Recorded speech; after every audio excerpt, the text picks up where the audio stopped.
Know you've been a good friend. James and the Giant Peach by Roald Dahl. Chapter 38.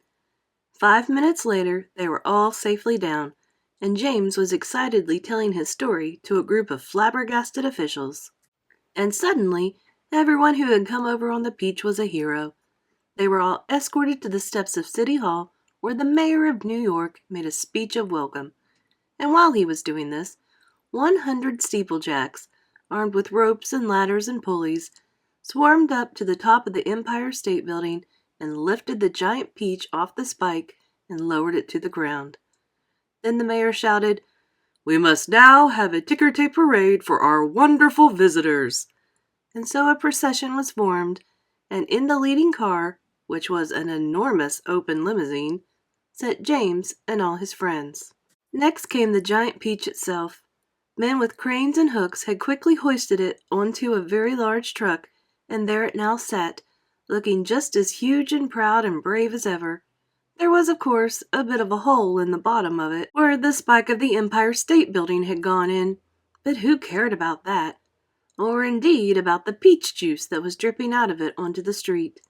Behind the Peach, skidding about all over the place in the peach juice, came the mayor's limousine, and behind the mayor's limousine came about 20 other limousines carrying all the important people of the city.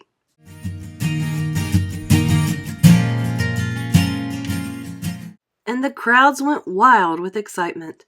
They lined the streets, and they leaned out of the windows of the skyscrapers, cheering and yelling and screaming and clapping and throwing out bits of white paper and ticker tape, and James and his friends stood up in their car and waved back at them as they went by. Then a rather curious thing happened. The procession was moving slowly along Fifth Avenue, when suddenly a little girl in a red dress ran out from the crowd and shouted, "Oh, James! James! Could I please have a tiny taste of your marvelous peach?" "Help yourself," James shouted back. "Eat all you want. It won't keep forever anyway." No sooner had he said this than about 50 other children exploded out of the crowd and came running onto the street. "Can we have some too?" they cried. "Of course you can," James answered.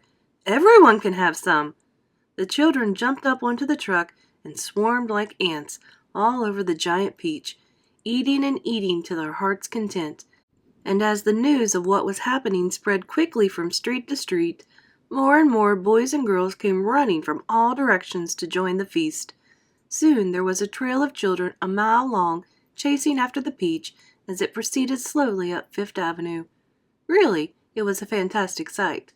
To some people, it looked as though the Pied Piper of Hamelin had suddenly descended upon New York, and to James, who had never dreamed that there could be so many children as this in the world, it was the most marvelous thing that had ever happened. By the time the procession was over, the whole gigantic fruit had been completely eaten up, and only the big brown stone in the middle, licked clean and shiny by 10,000 eager little tongues, was left standing on the truck. Chapter 39. And thus the journey ended, but the travelers lived on. Every one of them became rich and successful in the new country. The centipede was made vice president in charge of sales of a high-class firm of boot and shoe manufacturers. The earthworm, with his lovely pink skin, was employed by a company that made women's face creams to speak commercials on television. The silkworm and Miss Spider, after they had both been taught to make nylon thread instead of silk, set up a factory together and made ropes for tightrope walkers. The glowworm became the light inside the torch on the Statue of Liberty, and thus saved a grateful city from having to pay a huge electricity bill every year. The old green grasshopper became a member of the New York Symphony Orchestra, where his playing was greatly admired.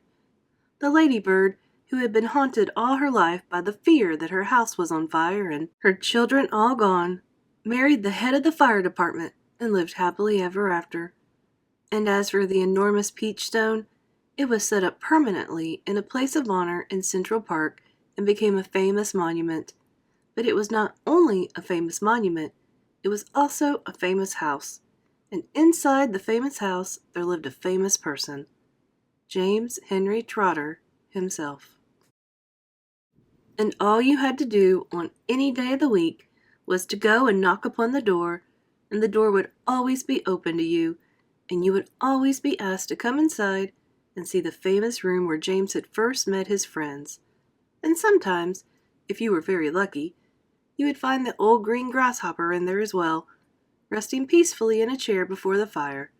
Or perhaps it would be the ladybird, who had dropped in for a cup of tea and gossip. Or the centipede, to show off a new batch of particularly elegant boots that he had just acquired.